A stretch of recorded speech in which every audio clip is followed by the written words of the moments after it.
Voilà, alors, Lirfouat Kol HaCholim, Kol HaYeshuot. Nous allons commencer la paracha de Balak.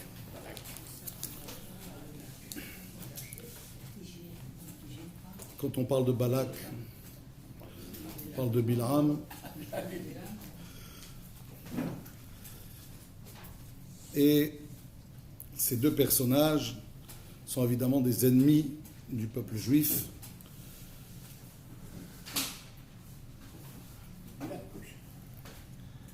Et à la différence du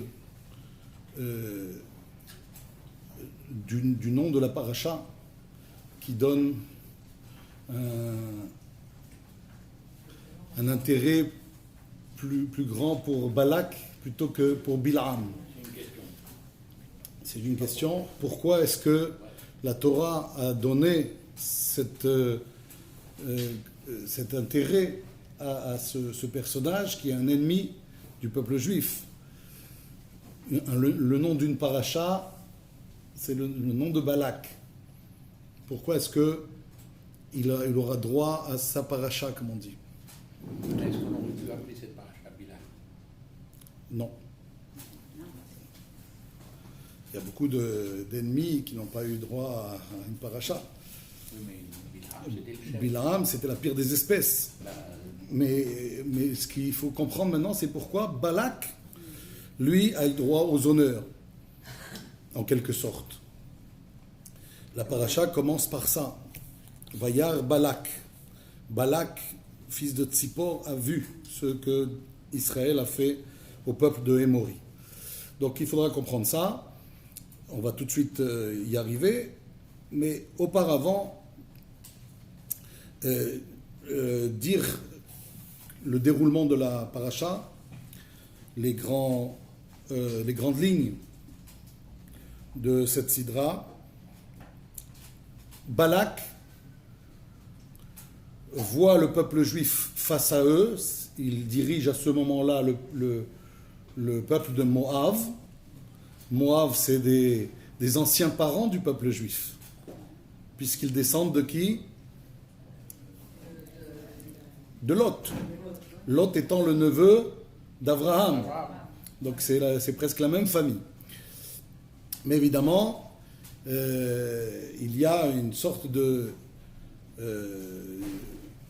haine de la part de Moab qui a refusé la moindre des hospitalités, c'est-à-dire de donner du pain et de l'eau, la base même de l'hospitalité, surtout qu'ils ont une dette vis-à-vis d'Abraham, donc vis-à-vis des descendants d'Abraham. Donc Moab a une haine certaine contre le peuple juif, et Balak va se retrouver roi. Comment c'est celui qui va se retrouver le roi de Moab, alors qu'il n'est pas moabite? Il ne fait pas partie de ce peuple. Il vient d'où Moab? Il vient d'où Balak?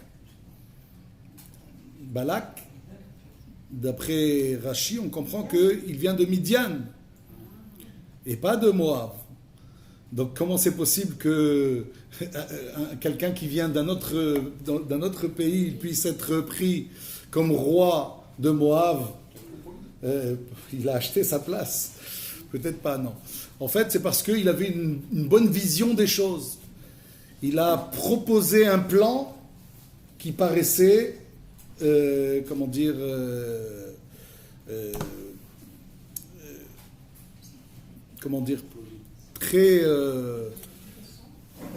clair, très juste. Aux yeux des Moabites, évidemment. Et donc, c'est pour ça qu'il va être le roi. Et c'est quoi sa vision des choses?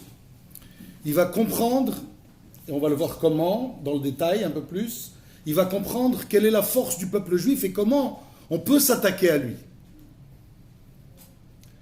Et donc, il va proposer, à la suite de ce constat, à la suite de cette analyse, il va proposer de faire appel au service de Bilam. Et Bilam, lui, sa force serait, selon ce plan de Balak, serait dans sa bouche.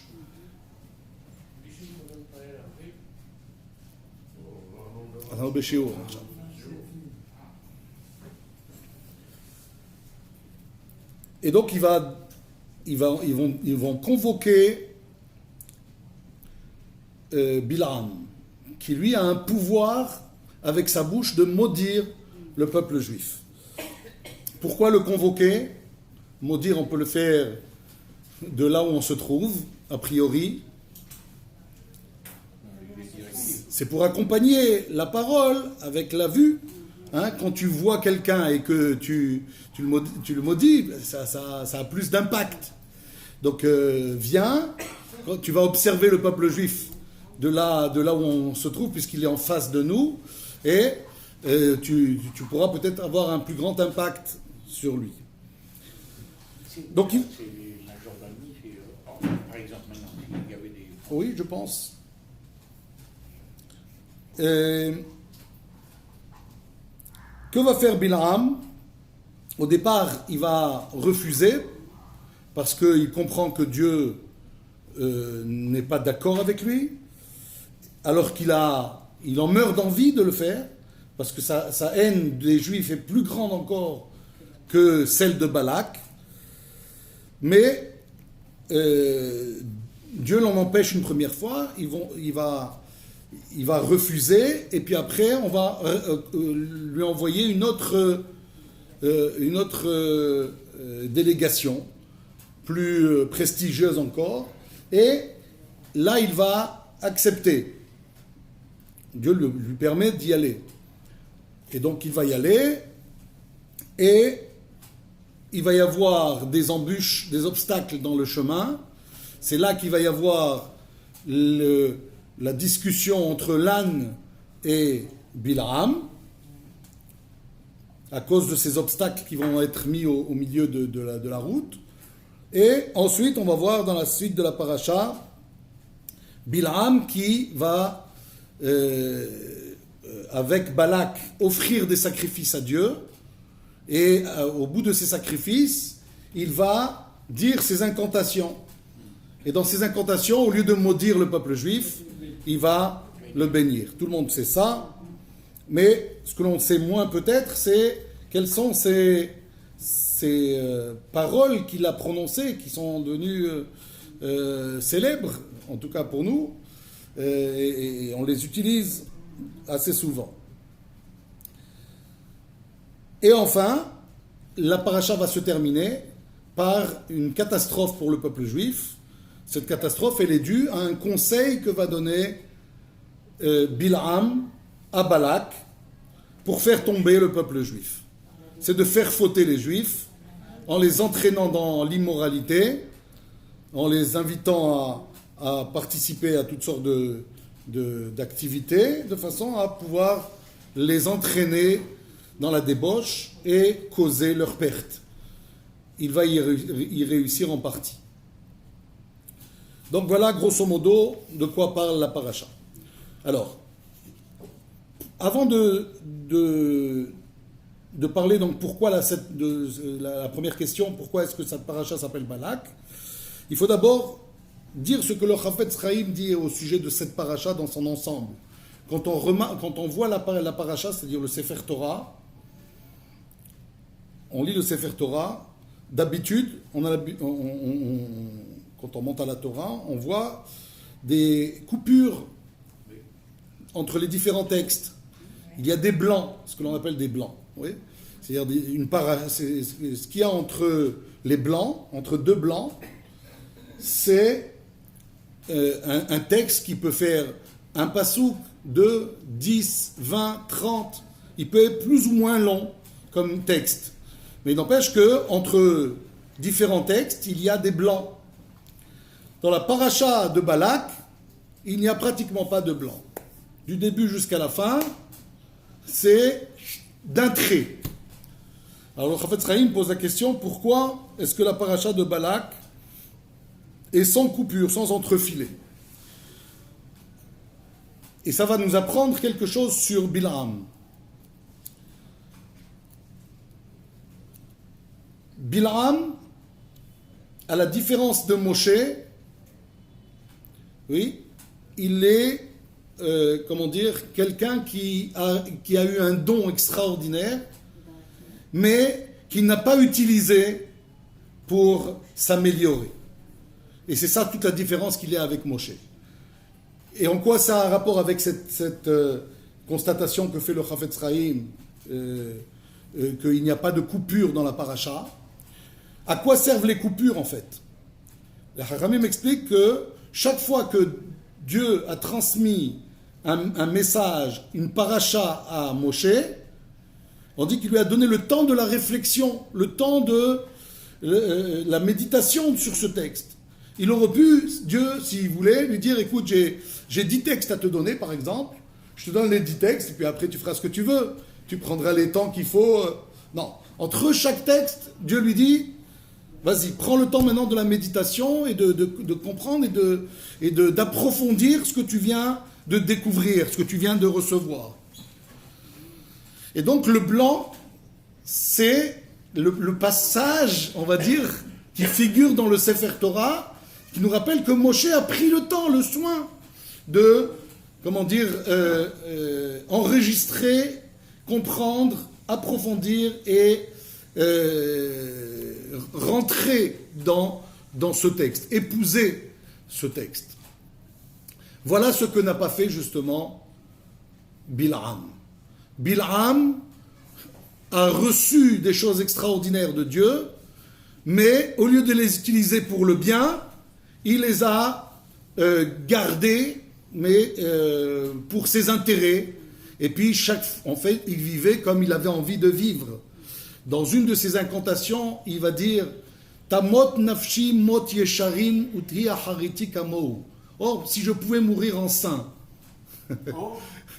Si je pourrais mourir en saint, en tant qu'un homme saint. Mot yesharim. Plus littéralement, ça donnerait en tant qu'homme droit. Ça veut dire, donc il reconnaît par là qu'il ne l'est pas.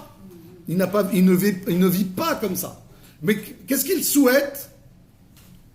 C'est de mourir comme ça. C'est-à-dire qu'il voudrait vivre en fait toute sa vie à se faire plaisir, mais que les derniers moments de sa vie, qu'il fasse teshuva, et puis pouvoir mourir comme ça, comme un saint, partirait de ce monde.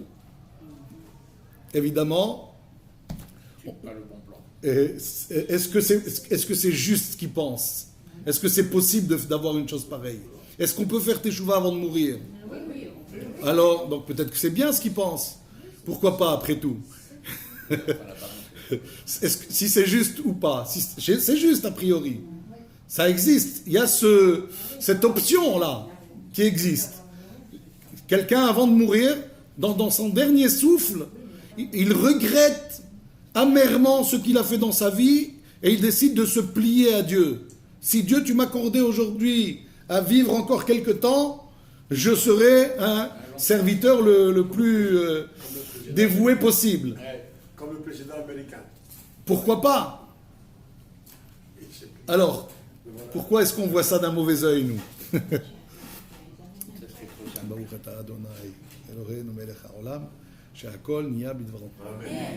a fait ça, le président américain. Alors vous me dites, ce serait trop simple. Ah, mais pourtant, c'est ce qui existe pour nous. Non, pas vraiment. Parce que On vient de dire que ça existe. oui, mais bon, Donc, il y et a pourtant, une vous me dites balance. c'est trop simple. Mais il y a une balance. Mais pourquoi? Pourquoi c'est trop simple? Il faut, et c'est qu'il faut, et il dit demain je vais me rattraper. Voilà, la différence, elle est là. L'option, elle existe. Mais pas parce qu'on a projeté cela. C'est-à-dire que si ça arrive sans qu'on l'ait projeté, alors effectivement, ça peut être le cas. Mais si quelqu'un y projette de faire teshuva à la fin de sa vie, on dit que quelqu'un qui fait ça, on l'empêchera d'y arriver. Ça ne peut pas marcher. Pourquoi? Pourquoi ça ne peut pas marcher? On a déjà expliqué une fois ce raisonnement, cette logique. Pourquoi est-ce que quand quelqu'un dit « je vais m'éclater, je vais faire ce que je veux », le dernier jour de ma vie, dès que je sens l'heure approcher, ou bien quand j'aurai 70 ans, quand j'aurai 80 ans, ouais, 80 ans, non, je dis un exemple. Quelqu'un, il dit comme ça, il dit voilà, je vais m'éclater pendant tant d'années, et arrivé à tel âge, si j'y arrive, et j'espère y arriver, ouais, je me rangerai. Si quelqu'un fait ça, on dit qu'on ne lui permettra pas de faire teshuva. Pourquoi donc? Quelle est la logique? C'est une négociation, vous dites. Et donc ça ne marche pas. Oui, mais où est la logique? Pourtant, on dit bien que c'est une option. Donc, où est-ce qu'elle est la logique? On dit que la logique, elle est comme ça. La teshuva, pourquoi elle marche? Parce qu'elle permet à l'homme de regretter ce qu'il a fait. Or, ici, la teshuva qui est programmée, elle permet à l'homme de fauter, pas de se ranger. Vous comprenez? La teshuva, elle est bonne quand elle est immédiate, quand elle est pour arrêter l'hémorragie. Mais le gars, il dit non, je programme une teshuva pour continuer l'hémorragie. Ça marche pas. Vous comprenez? Il y a une logique, si vous voulez. C'est que la teshuva, elle est contraire à l'état d'esprit de la teshuva. Donc c'est pas une bonne teshuva. Donc on lui permettra pas de faire teshuva. C'est une fausse teshuva. C'est une fausse teshuva, exactement. Ça revient, grosso modo, ça s'appelle négocier, quoi. C'est pas valable. Une teshuva, c'est une teshuva sincère qui n'est pas programmée. Et donc lui, il disait, Tamot nafshim mot yesharim. Or, si je pouvais mourir comme ça, c'est-à-dire vivre comme ça, il ne veut pas. Parce qu'il dit c'est mourir comme ça. Ça veut dire qu'il ne veut pas vivre. Mais on comprend de là qu'il a décidé de vivre le contraire de la volonté de Dieu. Est-ce qu'il connaît les lois de Dieu? Lesquelles lois il doit appliquer? Les 7 lois noachides, puisqu'il n'est pas juif. S'il applique les 7 lois noachides, c'est-à-dire la volonté de Dieu, eh bien, il a droit à son olam haba. Et il le sait, puisque, d'où on sait qu'il le sait? Puisqu'il est prophète. Si lui, il ne le sait pas, qui le sait? Donc s'il le sait et qu'il ne prend pas le temps de la réflexion, alors c'est quelqu'un qui décide de faire le contraire de la volonté de Dieu. Et c'est ça qui est en fait dans notre paracha, le manque de blanc. Le blanc n'existe pas chez Bilam. Voilà pourquoi cette paracha, elle ne contient aucun blanc. Maintenant, il se peut que vous allez voir dans la paracha des chapitres. On est au chapitre 19, au chapitre 22, quand on commence la paracha de Balak. Donc c'est Torah, c'est tout collé. C'est tout à la suite. Voilà. Alors, donc vous, quand on passe du premier au deuxième... Il y a différents chapitres. Les chapitres-là ne sont pas des chapitres qui correspondent à la tradition juive. C'est des chapitres qui ont été,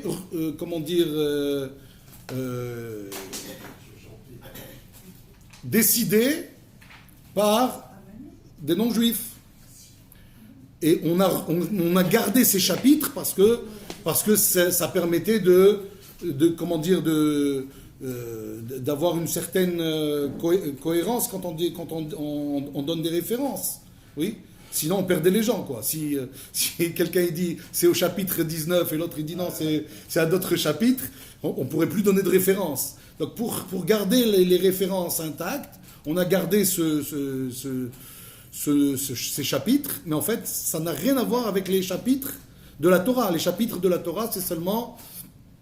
C'est pas dénombré d'ailleurs, ces chapitres, mais quand il y a un blanc, on sait que le chapitre est fini. Là, il n'y a aucun blanc dans la paracha, dans le Sefer Torah, mais il n'empêche qu'il y a des chapitres.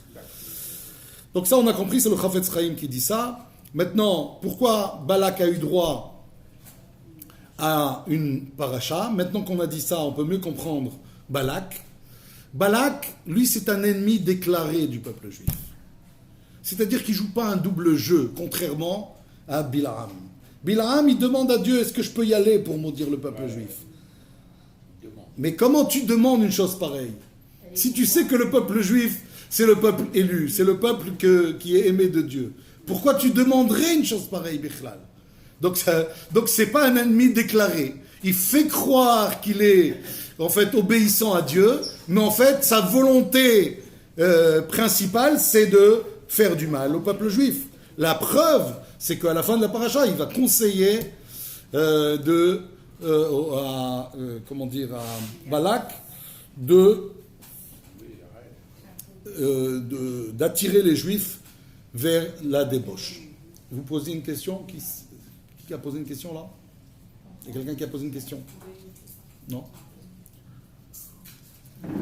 On continue. Alors Balak, une des raisons pourquoi il y a une paracha qui a son nom, c'est parce que quelqu'un qui est franc, qui est honnête, ça mérite, même si c'est un ennemi juré du peuple juif, ça mérite d'être mis en valeur. Ne pas se cacher.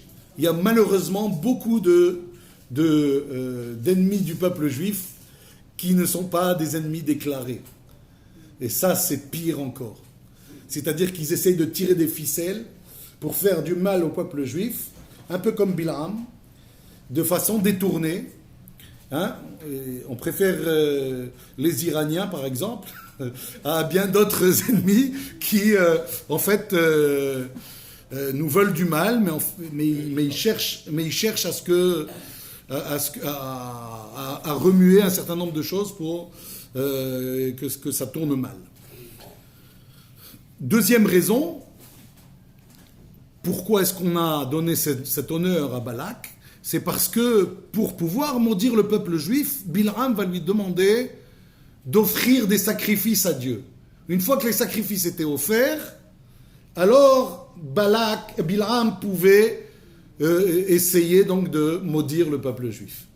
Et donc, Balak va se conformer à ce que Bilam va lui demander. Il va lui demander de faire quoi? À 3 reprises, de construire 7 autels et d'y offrir 2 fois 7, chaque fois, 2 fois 7 sacrifices, 2 fois 7 bêtes. Ça, vous multipliez 14 par 3, ça donne 42. En tout, 42 fois, il va offrir des sacrifices à Dieu. Même dans le but de pouvoir maudire le peuple juif, c'est quand même avoir fait un sacrifice à Dieu. Voilà en quoi ça a l'air contradictoire, effectivement. Mais en fait, de là, on déduit que ce qu'on a vu dans la Gemara la semaine dernière, que Akadosh Baruch Hu, il est El Emuna Ve'en Avel. Il est Dieu de la Emuna, de la foi, de la confiance. Ve'en Avel, il n'y a pas d'injustice. Bon, on dit ça, c'est la même chose. Si c'est blanc, c'est pas noir. Si c'est pas noir, c'est blanc. Donc pourquoi tu me dis 2 choses qui disent la même chose en fait? Dieu est digne de confiance et il ne fait pas d'injustice. C'est pareil. On dit non parce qu'il y a 2 registres. On dit il y a la récompense et il y a la punition. Quand il punit Dieu, il punit le méchant dans ce monde, oui. Il punit le juste dans ce monde comme il punit le méchant. Pourquoi? Parce que le méchant n'a pas le droit au monde futur. Alors il le punit dans ce monde comme dans le monde futur. Alors que le juste, lui, il est frappé dans ce monde pour ne pas recevoir dans le monde futur. Voilà pourquoi le juste souffre. Et il n'y a pas d'injustice aussi dans les cadeaux. Dans les cadeaux, Akadosh Baruch Hu fait des cadeaux aux justes, comme il le fait aux gens méchants. Mais dans ce monde, pour les gens méchants, quelqu'un qui a fait du bien, même si c'est quelqu'un de très mauvais, il a le droit à une récompense. Mais où? Dans ce monde. Pour lui donner ce que l'on appelle le solde de tout compte. Rapidement, l'idée c'est, comme on a dit tout à l'heure, pourquoi le juste y souffre? De la même façon, on peut se poser la question, pourquoi est-ce que le méchant prospère? Comment ça se fait qu'un parrain de la mafia, il a le droit d'être aussi riche, aussi respecté, tout le monde a peur de lui, etc. Pourquoi? Pourquoi est-ce qu'il a droit à tout ça? On dit par exemple, s'il a le respect de la maman, ben c'est quand même par exemple une bonne action qu'il a fait dans ce monde. C'est vrai qu'il a fait du mal. Il a tué des gens, il a roulé des gens, etc. Il a volé, tout ce que vous voulez. Il a fait des choses énormes, mais aussi, il a une part de bien. À la différence du tzaddik, le tzaddik, lui, il investit pour le monde futur. Donc on dit, c'est au monde futur qu'on préserve. Et donc s'il y a à payer quelque chose, on te fait payer ici. Si on a à te donner quelque chose, on te le donne là-bas. Pour le mauvais, on lui donne ici à recevoir ce qu'il y a à recevoir pour le bien qu'il a fait. Et peut-être voilà pourquoi il vit longtemps, voilà pourquoi il est riche, voilà pourquoi on le respecte. Pour ces petites choses qu'il a faites dans sa vie de bien, mais quand il arrive là-bas, on lui dit, monsieur, on t'a tout payé ce que tu as fait de bien, il reste maintenant la facture de toutes les mauvaises choses que tu as fait dans ta vie, là maintenant tu vas commencer à payer, puisque tu as décidé de te défaire de ce monde-là, c'est dans ce monde qu'on va te faire payer. Voilà la différence qu'il y a entre Balak et Bil'am. Maintenant, les autres noms de Paracha, c'est connu. Pourquoi est-ce qu'ils ont eu droit à des honneurs? Noach, c'est le premier qui a eu droit à une paracha. C'est parce qu'il était un ish tzaddik et qu'il a sauvé le monde, l'humanité. Donc il méritait une paracha. Il y avait Yitro, qui lui était l'exemple de celui qui vient vers Dieu alors qu'il n'a pas été désigné par Dieu pour être sous les ailes de la providence. Il y a ensuite Korah. Alors Korah, c'est une bonne question. Pourquoi est-ce que Korah a droit à tant d'égards alors qu'il a été un rebelle aux yeux de Dieu et aux yeux de Moshe? Il s'est rebellé. La réponse, elle est que Korah, c'est un homme tzaddik, qui était tzaddik, oui, et qui est un exemple important pour le peuple juif. Qu'est-ce que c'est que quand on est tzaddik comme Korah, où on peut arriver aussi bas sous terre, vivant. Donc c'est un exemple pour le peuple juif, voilà pourquoi il est mis en valeur, pas parce que c'est un exemple comme les autres, mais c'est un exemple pour savoir là où il ne faut pas aller. Alors que c'était un tzaddik de la plus haute, du plus haut niveau. Et enfin, qu'est-ce qui reste? Pinchas. Balak, on l'a vu. Et Pinchas, parce que Pinchas, c'est l'acte de bravoure qui n'est pas si évident que ça. C'est un acte de bravoure qui n'est pas évident parce que c'est faire justice soi-même. Or, a priori, on devrait faire la justice par un tribunal et pas par l'homme lui-même. Mais dans un cas exceptionnel, la Torah, elle veut montrer cet exemple. Ça peut arriver, un cas pareil, et on ne peut pas demander la halakha à ce sujet, mais il n'empêche que c'est quelque chose que l'on peut faire si on a vraiment un intérêt spirituel uniquement. C'est-à-dire penser qu'à Dieu, et pas penser à soi-même ou son intérêt personnel. Oui. Comment? Paro, c'est pas le nom d'une paracha. Maintenant, on nous dit dans le premier pasuk, Vayar Balak ben Tzipor. Balak, fils de Tzipor, fils d'oiseau. C'est bizarre comme un drôle d'oiseau. Ben Tzipor, on nous dit comme ça. Il a vu et kol asher asa Israël la Émori. il a vu tout ce qu'a fait Israël au peuple de Émori. Émori, c'est un peuple. Vayagor Moav mipenaan meod.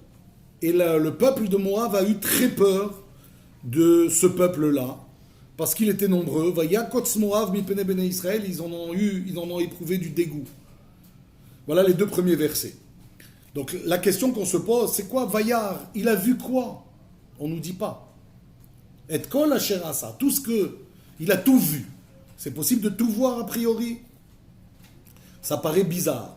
On aurait plus compris qu'on nous dise ici que Vaishma, ouais, que Balak ait entendu tout ce qui a été fait au peuple de Émori, on se serait dit bon, c'est bien, c'est pas mal déjà. Vu comme s'il avait la possibilité de tout voir. Et là on comprend pourquoi on nous dit Ben Tzipor, justement, comme s'il avait vu tout à vol d'oiseau. Oui. Et en fait, il y a encore quelque chose qui se cache dans ce verset. Il a vu tout ce que Israël, c'est pas marqué le peuple ici, comme dans le verset suivant. Moab a eu peur de ce peuple. Là, on parle, pour Balak, on ne dit pas il a vu tout ce que ce peuple a fait au peuple de Émori. Mais le mot Israël. Pourquoi Israël? Israël, c'est Yaakov. Alors on peut comprendre ce verset comme il a vu ce que Yaakov a fait au peuple de Émori. Alors qu'est-ce que c'est que cette histoire, a priori? Ça paraît bizarre. Alors en fait, ce que je vous ai expliqué au départ, c'est que l'analyse qu'a faite Balak, c'était que la force du peuple juif, elle tenait dans sa bouche. Où est-ce qu'on retrouve ça chez Yaakov?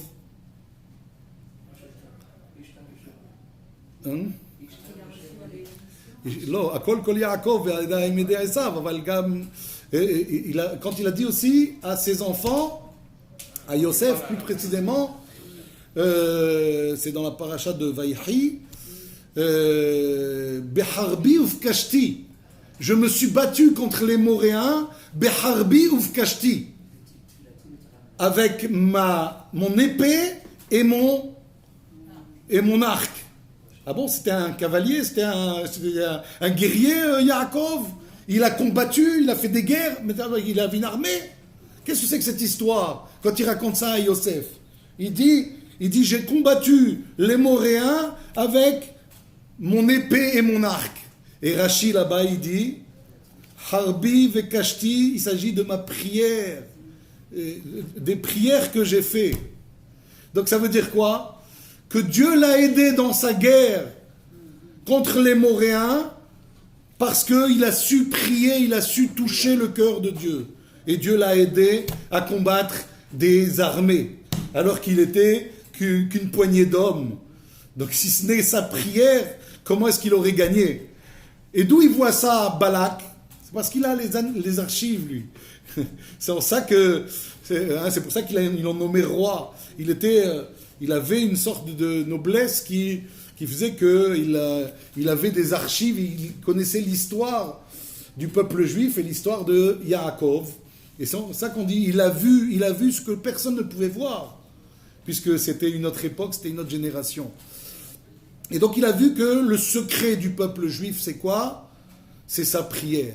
C'est sûr que c'est que Dieu est avec lui. Mais pourquoi Dieu est avec lui? Parce que notre force réside dans la bouche, dans la prière. Et ça va se retrouver tout au long de la paracha. C'est-à-dire qu'il va demander à combattre le peuple juif par la parole, c'est-à-dire la malédiction de Bilham. On va voir que Bilham, il va être, remis en question par la parole de l'ânesse. C'est dire l'importance de la parole. Oui, une ânesse, elle peut lui répondre et le mettre KO. Ça, c'est vraiment quelque chose d'incroyable. Donc ça prouve l'importance de la parole. Et on va nous dire aussi que Bilham va mourir par l'épée. Où est-ce qu'on retrouve cette idée dans la paracha? Qu'il va mourir par l'épée. C'est parce que les obstacles dont je vous parlais tout à l'heure face à la Ness, c'était un ange qui avait une épée dégainée, une épée qui n'était pas dans son fourreau, mais sortie de son fourreau. Et c'est ça qu'avait vu la Ness, et quand elle a vu ça, elle a pris peur, et elle a décidé de changer de voie, de route, et elle a causé donc la colère de Bilam. Et donc, pourquoi est-ce qu'il y avait un ange avec une épée? Est-ce qu'il y avait besoin de cette épée pour faire peur à la Ness? Non, c'était un symbole. Ce symbole, il venait dire à Bilam, tu viens lutter contre le peuple juif en usurpant son arme, nous allons usurper ton arme pour venir te tuer. L'arme du peuple juif, c'est Akol Kol Yaakov, Ve'yadaim Yeder Esav. On dit quand la parole, la voix de Yaakov, elle est grande, alors est-ce que les mains de Esav peuvent être les mains de Esav? Parce que c'est comme ça que ça a été dit à l'époque. Hein, on a dit, c'est qui a dit ça sur qui? C'est Yitzhak, qui, lorsque Yaakov est venu à la place de Esav, avec les mains velues, et il dit, c'est bizarre, je crois entendre Esav, mais quand je te touche, tu es, que je crois entendre Yaakov, mais quand je te touche, je comprends que c'est Esav. Et donc il a dit cette fameuse phrase, se pourrait-il que Akol Kol Yaakov Ve'yadaim Yeder Esav, que si la voix est celle de Yaakov, les mains seraient de Esav, qu'est-ce qui est plus logique? Les mains ou la voix? La voix, on peut toujours la transformer. On peut toujours jouer de sa voix. mais ce qui est concret, c'est le bras. Si le bras c'est concret, à ce moment-là, c'est clair que... Donc il dit, si c'est la voix de Yaakov, donc ça ne peut pas être les mains de Esav. De là découle l'idée que si la voix de Yaakov, elle porte, les mains de Esav ne peuvent avoir aucun impact sur Yaakov. Les armées, les guerres de Esav ne peuvent pas avoir de victoire sur Israël. À Kol Kol, il y a plusieurs façons d'interpréter ça.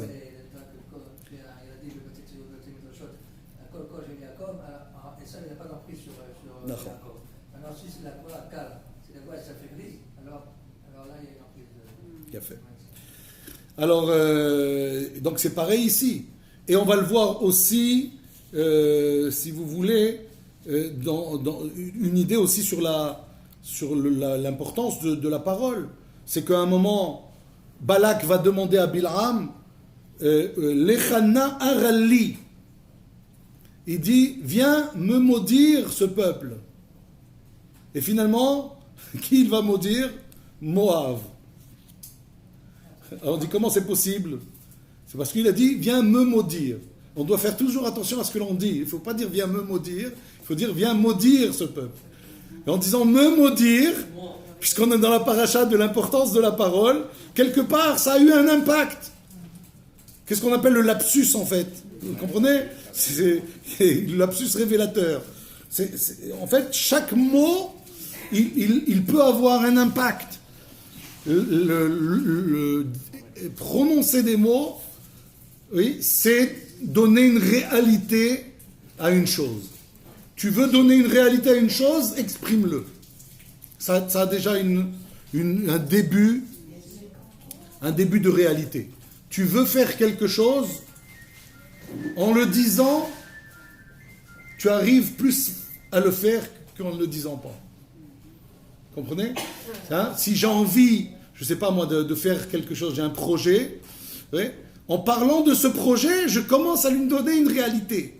Mais tant que j'en parle pas, c'est juste dans ma tête, je pense, mais je ne dis pas, ça n'a encore pas de réalité. Ça commence pas à prendre forme.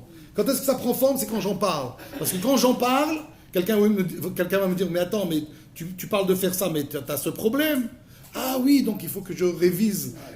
Et c'est comme ça que ça commence, un projet. C'est mettre à plat, si vous voulez, un certain nombre de problèmes qui pourraient surgir pour que ça puisse se résoudre.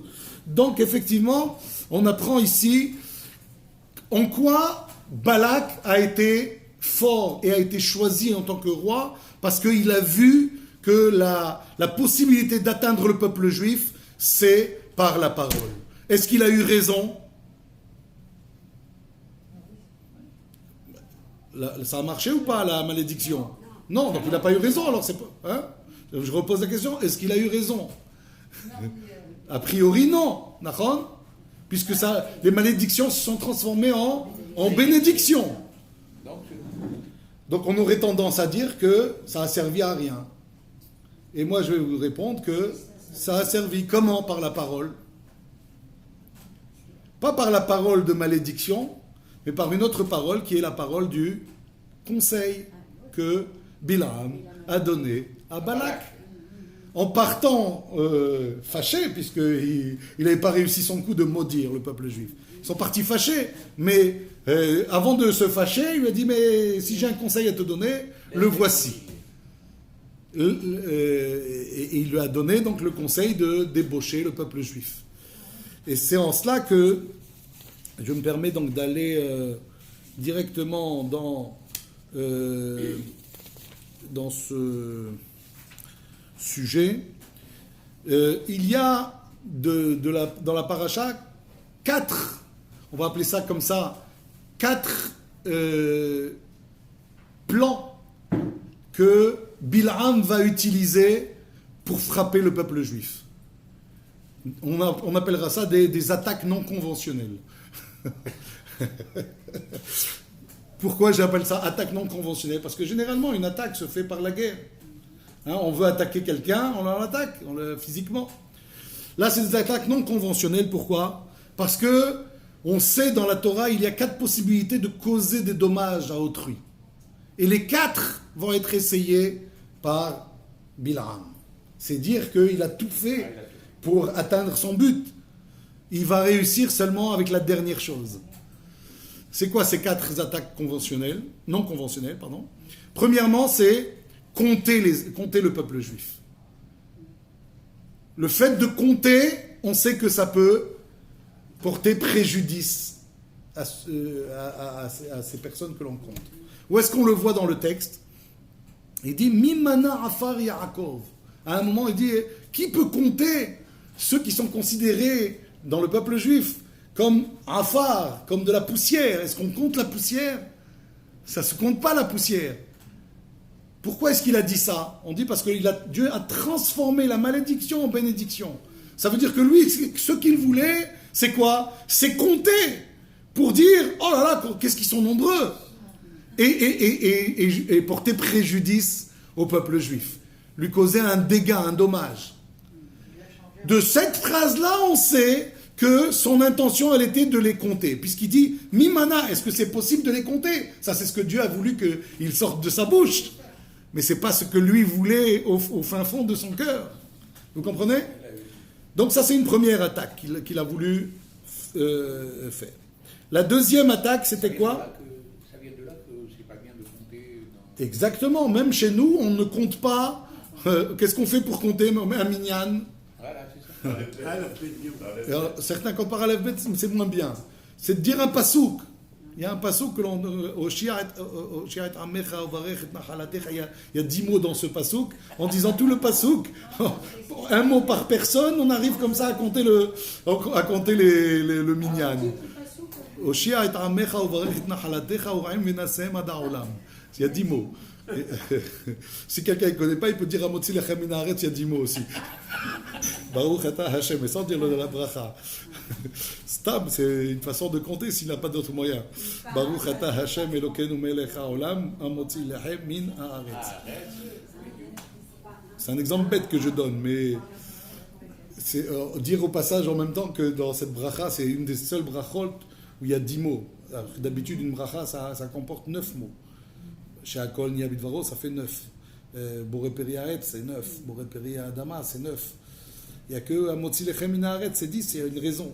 Pourquoi c'est 10 Moi, j'ai entendu au passage? pas un, pas deux, pas trois. Pas Alors certains disent pas un, pas deux. Bon, c'est une façon un peu détournée, mais l'idéal, c'est comme on a dit. Donc on sait que c'est important de ne pas compter. Et quand on a voulu dénombrer le peuple juif, faire un recensement, comment on l'a fait? Avec le demi-shekel. Même l'idée du demi-shekel, ça compte. C'est-à-dire qu'on ne compte pas un shekel, on compte un demi. C'est-à-dire qu'ensemble, on vous compte comme un. Je ne sais pas si vous comprenez. Ça rajoute, si vous voulez, à l'idée que c'est comme si on ne comptait que des demi. Hein, d'accord? Et donc, on sait très bien que compter, ça peut avoir un impact négatif sur ce que l'on compte. S'il vous plaît, je peux raconter quelque chose. Allez-y, c'est rapide. Un diplomate a demandé au rabbin Sitruk, c'est le nom le rabbin, Monsieur le rabbin, combien vous avez d'enfants? Ah. Il a dit, je ne sais pas. Comment vous ne savez pas? Il lui a dit, regardez, tous ceux que vous voyez autour de vous, ce sont mes enfants. Oh, il s'en est super bien sorti. Bravo. C'est très beau de nous avoir raconté ça. Une histoire qu'on ne connaissait pas et qui nous fait beaucoup de bien. Parce que ça fait plaisir d'entendre quelque chose du Rav Sitruk Zecher Tzadik Livracha. C'est très beau. Voilà comment les familles nombreuses peuvent s'en sortir. Bezrat Hashem. Tov. Merci pour cette histoire. Deuxième attaque de Bilam. C'était quoi? C'était d'ensorceler, la magie noire. Hein, ce qu'on appelle la magie noire. Ouais, faire de la magie qui permet de... Hein? Non, là, ça va venir. Ça, c'est juste faire de la magie. Et d'où on le sait? Parce qu'il va exprimer Kilo nahash be Yaakov. Il n'y a pas de magie dans le peuple juif. Il n'y a pas de magie qui tienne. Il n'y a pas de magie qui marche contre le peuple juif. C'est qui lui a mis ça dans la bouche à Bilam? C'est Dieu, parce qu'il voulait dire le contraire. Il voulait utiliser le contraire. Il voulait utiliser la magie contre le peuple juif. Et donc Dieu l'a empêché dans cette phrase connue Kilo nahash be Yaakov velo kesem be Israël. C'est une phrase que vous retrouverez dans la lecture de la paracha de cette semaine. Faites-y attention. Et vous verrez donc qu'il y a cette tentative de frapper le peuple juif par la magie. Il y a l'œil envieux. L'œil envieux aussi, ça peut provoquer des dégâts chez autrui. Quand on envie quelqu'un et qu'on le jalouse, ça peut... il peut lui arriver quelque chose. Est-ce que... Comprenez? Où est-ce qu'on voit ça chez Bilham? À un moment, il dit... Quand il a vu les fenêtres, Il a fait... il a dit chacun ils sont pieux, ils sont kadosh. Les maisons, c'est ça, les maisons? Voilà. Exact. C'est marqué là-bas, l'expression, elle commence ainsi. Vaïssa et Einav Vayar. Il a levé les yeux vers le peuple juif, c'est-à-dire au loin. Oui, il a levé les yeux pour voir, et il a dit, oh, Matovu Ohalecha Yaakov, une phrase des plus célèbres, puisque chez les Ashkenazim, on rentre à la synagogue en disant cette phrase, c'est la première des phrases de toutes les bénédictions que l'on commence le matin. Matovu Ohalecha Yaakov, Mishkenotecha Israël. Qu'est-ce qu'elles sont belles tes tentes, Yaakov, tes demeures, Israël, tes sanctuaires, Israël. Donc, il a levé les yeux, il a vu, il a dit, oh, qu'est-ce que c'est beau, comment le peuple juif, il est organisé, il est placé, leurs tentes sont placées, c'est très beau, c'est un modèle d'organisation. Ouais.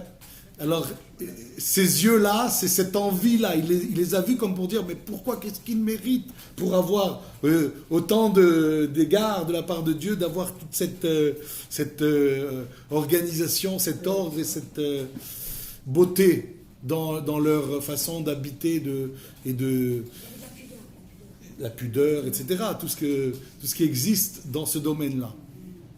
Et donc, il a voulu porter le mauvais œil sur le peuple juif, et Dieu lui a fait dire autre chose que ce qu'il voulait dire. Et enfin, le dernier, c'est le conseil. Celui qui a réussi en partie, et qui va frapper durement le peuple juif. Combien de morts il va y avoir? 24 000 morts. C'est quand même des similitudes de chiffres. Oui, exactement. Ouais. Comme les enfants de Rabbi Akiva. Mais Dieu va nous faire un cadeau dans ces morts-là. Dieu va nous faire un cadeau. Quel cadeau? C'est pas marqué Vayamutu Bamagefa. Ils sont morts dans l'épidémie 24 000. C'est marqué Vayiyu Ametim. Et ils étaient les morts dans l'épidémie au nombre 2. Pourquoi on ne dit pas ils sont morts au nombre 2? Vous comprenez la différence? Oui. Pour dire que les morts qui devaient mourir, à ce moment-là, Dieu les a rentrés dans cette... il y avait des morts qui devaient mourir de mort naturelle. C'était le moment de leur... Ils sont rentrés dans les 24. Voilà, Dieu a rentré une partie dans ça pour limiter la casse, comme on dit. D'accord? Et limiter la frappe de... donc ça va être un conseil. Et c'est le conseil, malheureusement, qui va marcher. Je vais terminer justement par cette idée-là. À un moment, je vous ai expliqué que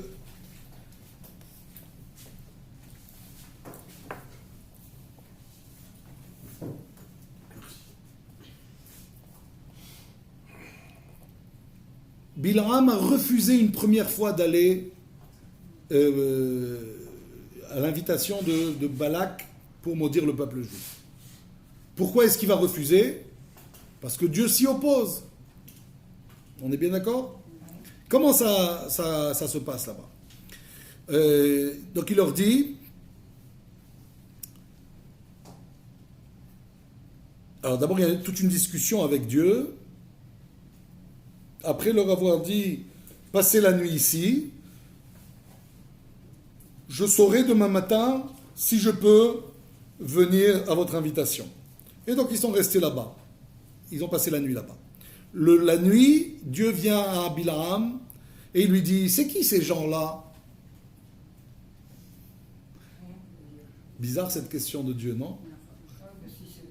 Il sait très bien c'est qui, alors pourquoi il lui dit ça? Et il va lui répondre, il va lui dire, tu sais, c'est Balak qui m'envoie des gens parce qu'il a un problème. C'est bizarre. Toute cette discussion nous paraît, attends, c'est bien Dieu qui lui parle là ou c'est qui? Si Dieu il sait tout ça, a priori, pourquoi est-ce qu'il lui pose la question? Et la réponse, elle est...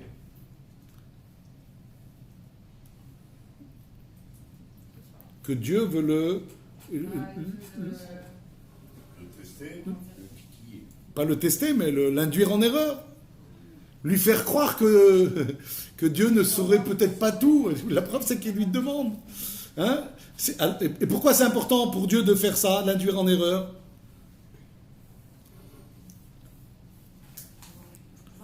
Parce qu'il pense quelque chose, mais il dit autre chose. Il a envie de maudire le peuple juif, mais il ne dit pas qu'il a envie de peur.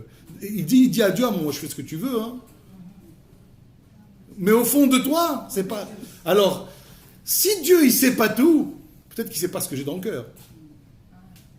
C'est ça l'induire en erreur. Et c'est ce qui a permis à Bil'am d'avoir tout son libre arbitre. De dire, est-ce que je peux, vouloir quelque chose et faire croire quelque chose d'autre.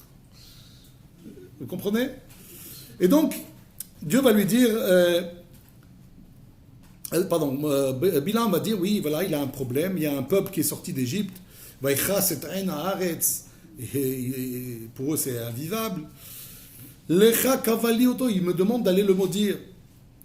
Vayomer Elohim el Bil'am, et là, Dieu lui dit, lo telech imahem, ne pars pas avec eux. Je fais un peu la voix comme on fait dans les films. Ne pars pas avec eux. Ouais. L'Otahor est âme. Ne maudis pas ce peuple. Ki baruchu, car il est béni. Dans cette phrase, il y a beaucoup d'idées à comprendre.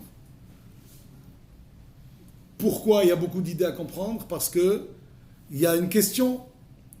Dieu il dit Lotelech imahem, ne pars pas avec eux. Ça suffit ou pas? Il suffirait pour Dieu de lui dire ne pars pas. Pourquoi il rajoute les mots ne maudis pas le peuple juif, car il est béni. Bah oui, s'il est béni, alors pourquoi tu me rajoutes tout ça? Il fallait me dire simplement ne pars pas. Comprenez la question? Et donc en fait, Rashi nous explique qu'en fait on n'a rien compris au passo. Le passo qui vient nous dire comme ça, Dieu lui dit ne pars pas avec eux.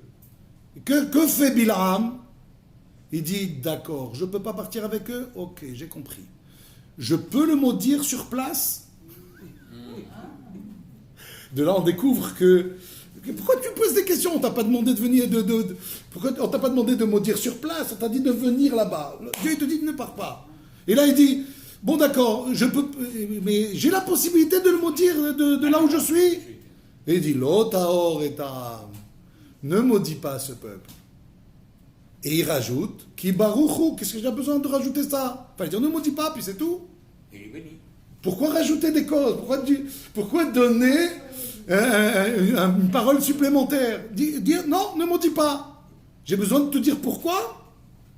Et en fait, de là, on découvre que on vient lui dire à Bilham, tu sais, on ne veut pas que tu les maudisses, ni non plus que tu les bénisses, parce que c'est ce qu'il a demandé. Après que Dieu lui dise ne les maudis pas, il dit je peux pas les maudire, ok. Et est-ce que je pourrais les bénir? Et là il dit non, il est déjà béni. Laisse tomber, on n'en veut pas. Et Rashi va expliquer, il va dire c'est comme avec comment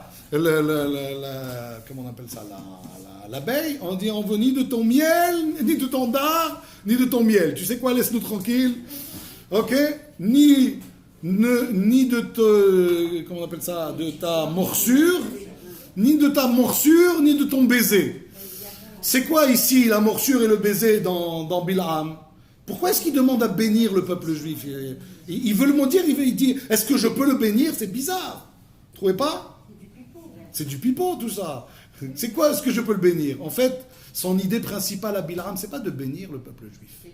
Bénir, c'est dans le sens de dire bon, si on ne peut pas maudire, si on ne peut pas l'attaquer par la malédiction, est-ce qu'on peut l'attaquer par la bénédiction? C'est-à-dire dire aux Juifs, tu sais, nous on vous bénit, donc on peut vivre ensemble, on peut... Et c'est ce qu'il va proposer en fait à Balak. Il va dire, tu sais, on ne peut pas s'attaquer au peuple juif des fois, mais ce qu'on peut faire, c'est des fois se mêler à eux. Une fois qu'on se mêle à eux, c'est là qu'ils perdent leurs ailes, c'est là qu'ils perdent leurs pattes, c'est là qu'ils sont touchés au flanc, c'est là qu'on peut les atteindre. Et c'est pendant des siècles et des siècles ce que beaucoup d'ennemis des Juifs ont essayé, soit par la guerre, soit par les pogroms, soit par aussi la possibilité de dire « Oh, mais on vous veut avec nous, on veut vous bénir. » Hein? Le peuple juif, il a besoin, pas qu'on l'étreigne, parce que sinon on l'étoufferait. Il a besoin de pouvoir exprimer son message. Et quand on dit on est ensemble, alors on dit mais tu sais ton message, laisse-le de côté. Et alors on n'a plus la possibilité d'exprimer ce pourquoi on est là. On est juif parce que on doit être une lumière pour les autres. Si tu me dis mais tu sais, mets-toi en veilleuse parce qu'on est tous ensemble, on est tous bénis. On dit on n'a pas besoin de ta bénédiction. C'est l'idée principale. Pourquoi est-ce que avec la parole, la parole c'est aussi pas maudire, c'est aussi savoir tourner la tête, convaincre aussi les Juifs que on peut vivre sans que vous ayez besoin de votre religion. Et ce serait l'erreur la plus dramatique, peut-être même plus que celle de l'attaque physique.